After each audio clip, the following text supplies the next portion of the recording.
नमस्कार प्यारे विद्यार्थियों, आज हम आपके लिए जो आपका बीपीसी इंस्टीट्यूट है, बीपीसी इंस्टीट्यूट ये अभी तक तो विशेषकर काम करता है जिसे आपका जेट है, आईसीआर है, उन बच्चों को क्या तैयारी करवाता है। ठीक है, बीपीसी इंस्टीट्यूट 2 साल से क्या कर रहा है, रेगुलर में क्षेत्र में काम कर रहा है। जब हमने इसकी नींव 2 साल पहले रखी थी उस समय हमारे पास केवल 7 बच्चे थे। 7 बच्चे इस प्रकार की भाई, जैसे क्योंकि जो ये इंस्टीट्यूट यहाँ पर है लगभग 4-5 स्कूलों के मध्य है। इन स्कूलों में एग्रीकल्चर तो थी, परंतु बाद में जो बच्चे, कहने का मतलब है इनकी जो कहने का मतलब तैयारी की सुविधा नहीं होने की वजह से क्या करते हैं, फिर वापस से एग्रीकल्चर से क्षेत्र इनका हट जाता था। ठीक, उसी चीज़ को हमने ध्यान में रखते हुए कि अगर काश इन बच्चों को अगर कुछ एग्रीकल्चर में कुछ विशेष मिल जाए, तो हमने 2 साल पहले इसकी नींव रखी। 7 बच्चों को हमने रेगुलर जी जान से तैयारी करवाई। 7 लड़कियां थी हमारे पास, 7 यहाँ से सिलेक्शन होकर अपनी यूनिवर्सिटी में चली गई। ठीक है, अभी उनका 3rd सेमेस्टर चल रहा है। ठीक है, उसके बाद में 2nd ईयर हमारे पास से लगभग 18 विद्यार्थी थे। ठीक है, कितने थे? 18 विद्यार्थी थे। 18 विद्यार्थियों में से आपके सामने जो लिस्ट आपको दिख रही है, ठीक है, उनमें से विशेषकर यहाँ पर अभी 2nd बैच में भी हमारे पास विशेषकर लड़की ही थी।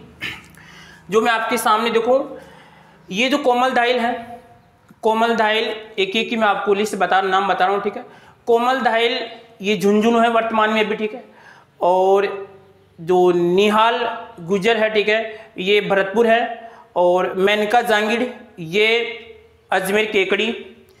और पूजा चौधरी हैं, इसको उदयपुर मिली थी। और जो हर्षिता चौधरी है, इसको बीकानेर मिली थी। नेहा चौधरी, इसको झालावाड़ मिली थी। और मनीषा सालोदिया, इसको भरतपुर। और यह कोमल चौधरी को उदयपुर मिली थी। ठीक है, उसके बाद में है रेणु कंवर जो नाथावत हैं, रेणु कंवर नाथावत को मिली है नागौर, वर्तमान में अभी नागौर है। ठीक है, और जो किरण रेगर है ये दौसा है। और सोनम शर्मा है, ये झालावाड़ है।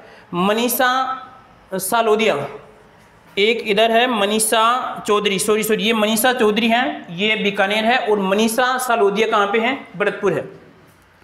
कोमल वर्मा ये भी भरतपुर हैं। अन्नू पलसानिया ये भी भरतपुर है। और ये पलक यादव है, ये भी कहाँ पे हैं? भरतपुर है। और संगीता चौधरी ये जयपुर है, नज़दीक दुर्गापुरा रारी में इसका सिलेक्शन हुआ है। साथ में इन्हीं बच्चों के अंदर 7 विद्यार्थी, 7 तो जो हमारे एक ही इंस्टीट्यूट से बाहर था, ऐसे मान लीजिए 6 लड़कियां आईसीआर में सिलेक्टेड हो चुकी हैं। मेनका जांगिड़, इसको मिली है तेलंगाना आईसीआर में। ठीक है, पूजा चौधरी, इसको आईसीआर मिली है धारवाड़ कर्नाटक।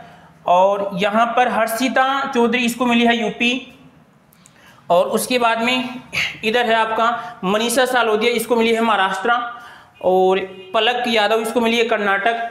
और उसके बाद में है संगीता यादव, इसको मिली है तेलंगाना। ठीक है, इनमें से जो आपको एक विद्यार्थी है अन्नू पलसानिया, ये केवल क्रेश कोर्स का मतलब है लगभग यहाँ पे क्रेश कोर्स में हमारे पास 10 बच्चे थे। ठीक है, 10 बच्चों में से अन्नू पलसानिया लगभग 32 दिन की क्लास में अभी वर्तमान में कहाँ पे है? भरतपुर है।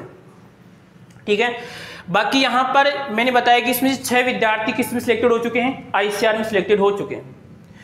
तो अब मेरा कहना यह है कि पहली बात तो जो विद्यार्थी यहाँ पे सिलेक्शन होके जा चुके हैं या जिनका आईसीआर में सिलेक्शन हो चुका है, ठीक है, पहली बात तो आपका आईसीआर में सिलेक्शन होना कोई ऐसी सिंपल बात नहीं है। ठीक है, आईसीआर में सिलेक्शन होने के लिए भी आपको विशेष तैयारी करनी पड़ती है। ठीक है, तो पहली बात तो सभी लड़कियों से बोल रहे हैं कि आपको बेटा आईसीआर में जाना है, चाहे से आप घर कितने ही दूर हो। ठीक है, अब क्या है कि पेरेंट्स की शिकायत आ रही है कि हम बच्चियों को वहाँ पे इतनी दूर नहीं भेज सकते। ठीक है, आप सोचिए कि अगर आप अपने घर से अगर 20 किलोमीटर दूर अगर रूम लेके भी कोई तैयारी कर रहे हैं तो वो भी घर से दूर है ना। क्योंकि बाद में जब आप 4 साल बाद में आप सोचोगे तो आपको याद आएगा कि अगर हम काश अगर आईसीआर में चले जाते हैं तो आप कितना अच्छा होता। ठीक है, इन 6 लड़कियों के पास सुनहरा मौका है। फिर वापस रिपीट कर रहा हूँ, मेनका जांगिड़, और यहाँ पर आएगा हर्षिता चौधरी, पूजा चौधरी, और यहाँ पे है मनीषा सालोदिया, और यहाँ पे है पलक यादव, उसके बाद में संगीता चौधरी, जिनमें से इस गुड़िया का तो है 2 बार आईसीआर में सिलेक्शन हो चुका है। 2 बार आईसीआर में सिलेक्शन हो चुका है, फिर भी ये नहीं जा रही है तो बेटा इनकी गलती है। ठीक है, इस चीज़ का आपको ध्यान रखना है। ठीक है, दूसरी बात यहाँ पे जो पिछले ईयर के विद्यार्थी हैं, जो हमारे 7 विद्यार्थी हैं, क्योंकि नींव तो हमने उन्हीं से स्टार्ट की थी, उनको हम कैसे बोल सकते हैं, ठीक है। उन्हीं विद्यार्थियों से मेरा ये कहना है कि बेटा आपको वहाँ पे संयम के साथ पढ़ना है, ठीक है। आपको जितनी हो सके जैसे आपको बुक परचेज करके वहाँ पे आपको पढ़ना है, क्योंकि नोट्स से पढ़िए। नोट्स अगर हो सके तो आप अपने खुद के नोट्स बनाइए, ठीक है। ऐसे नहीं है कि आप किसी दूसरे के नोट्स ले रहे हैं। आप जितना हो सके बुक परचेज कीजिए मार्केट से, ठीक है। मीडियम आपको वहाँ पे इंग्लिश मिलेगा। और क्या करना है आपको, उनके आपके खुद के नोट्स बनाना, आपको खुद के नोट्स बनाएंगे, क्योंकि जब 4 साल बाद में आप अगर इस एग्रीकल्चर से एंट्रेंस देंगे एमएससी की, ठीक है, तो वहाँ पर भी आपको फिर वापस बुक पढ़नी पड़ेगी। जब आप एमएससी करोगे तो भी आपको वहाँ पे बुक पढ़नी पड़ेगी, ठीक है। तो इससे अच्छा है कि आप अभी से आपके जो भी आपका आसपास का मार्केट है वहाँ पे आपको एग्रीकल्चर की बुक आपको मिल जाएगी और वहाँ से आपको बुक ही पढ़नी है। दूसरी बात ये ध्यान रखना आपको कि आपके लिए इतना सुनहरा मौका है 4 साल, क्योंकि आप जहाँ पे रूम पे रह के तैयारी करें तो आपके पास केवल क्या काम है, कॉलेज प्लस आपके सामने रूम, इतना ही तो काम है ना, ठीक है। इन तैयारी करने का आपके सामने सुनहरा मौका है, ठीक है। यही आप 4 साल आपकी आगे की नींव डिसाइड करेगी कि आप एमएससी कितनी परसेंटेज यानी कहने किस लेवल के साथ आप एमएससी कर सकते हैं। आपको ये नहीं सोचना है कि हमें तो चलो बीएससी तो करनी है, बीएससी हो जाएगी। बीएससी तो आप घर पे रह के भी कर सकते हैं, बीएससी आराम से हो जाएगी। तो आप सोचिए कि आपने कितनी मेहनत से आपने ये जेट फाइट किया है, तो इसको आपको नहीं भूलना है, जी जान से आपको तैयारी करनी है, ठीक है। और ध्यान रखना है, एक बार फिर आपको बोल रहा हूँ, जिस प्रकार आपने कभी सुना है कि जो बड़े लोग होते हैं जो भी हैं आपकी नज़र में, वो पैसे का क्या करते हैं, हिसाब रखते हैं। तो पढ़ने वाले विद्यार्थी के पास भी क्या होना चाहिए, एक एक मिनट का उसके पास क्या होना चाहिए, हिसाब होना चाहिए कि अगर मेरी 5 मिनट कहाँ पे जा रही है, मेरा आधा घंटा कहाँ पे जा रहा है, ठीक है। मैं आपको ये मना नहीं कर रहा है कि आप मौज मस्ती भी कीजिए, ठीक है, पर आपको हर चीज़ का एक क्या होता है, निश्चित टाइम होता है।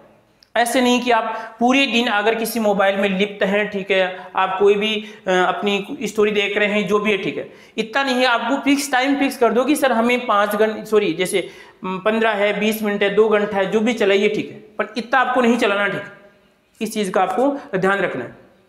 दूसरी बात देखिए, और जितने भी विद्यार्थी आप देख रहे हैं, ठीक है, तो बीपीएससी इंस्टीट्यूट आपसे यही उम्मीद करता है कि जो आपका कोचिंग का चैनल है इसको भी आप आगे बढ़ाइए, ठीक है। जो भी आप चैनल को सब्सक्राइब कीजिए, ठीक है। अपने जो पेरेंट्स है या जो भी हैं अपने रिलेटेड हैं उनसे आपको उसको बढ़ाना, ठीक है। और दूसरी बात यहाँ पे इस चीज़ का आपको ध्यान रखना है, अब की बार भी हमारे पास लगभग कितने हैं, 18 बच्चे हैं, ठीक है। एक बच्चा अभी 10-5 दिन में आया है, ठीक है। हमारे पास 18 बच्चे हैं। 18 बच्चों में भी हम वही जी जान से क्या करें, अब की बार और भी क्या करें, हम डबल मेहनत कर रहे हैं, ठीक है। तो इस चीज़ का आपको भी ध्यान रखना है, ठीक है। जिस प्रकार हम मेहनत कर रहे हैं तो वहाँ पर भी आपको डबल मेहनत करती हैं। हम भी आपसे ये उम्मीद करते हैं कि हमारे से जो पढ़े हुए विद्यार्थी हैं कुछ अच्छा करें। हम भी उससे उम्मीद करते हैं कि हाँ ये विद्यार्थी आज हमारा यहाँ पे पढ़ रहा है, ठीक है। अब सोचिए यहाँ पर जैसे यहाँ पे आपका नाम हो रहा है कि आप यहाँ पे जा रहे हैं, यहाँ पे जा रहे हैं। अभी यहाँ पे एक यूपी का कोई पेरेंट्स आया था, तो मैंने कहा कि यार देखो हमारे यहाँ से गुड़िया यूपी में इनका सिलेक्शन हुआ है। तो सभी से हैं कि संयम के साथ आप भी पढ़िए, ठीक है। और पेरेंट्स से भी मेरा ये निवेदन है कि बच्चों को भी समय समय पर आप मोटिव कीजिए। ऐसे नहीं कि बच्चों के ऊपर आप चीज़ थोप रहे हैं, ठीक है। बच्चों को भी आराम से पूछिए भाई क्या आपको आवश्यकता है, क्या नहीं है, ठीक है। उनकी आप नीड समझेंगे तो बच्चे सफल हो सकते हैं, ठीक है। ऐसे नहीं कि आपने बच्चों को वहाँ पे छोड़ दिया है, ठीक है, बच्चे पढ़ रहे हैं, पूरा आपको वहाँ पे इसमें ध्यान रखना। उम्मीद तो ये करता हूँ कि यहाँ से जो बच्चे जा रहे हैं वो लगभग अच्छे ही पढ़ेंगे, ठीक है। तो इस चीज़ का आपको ध्यान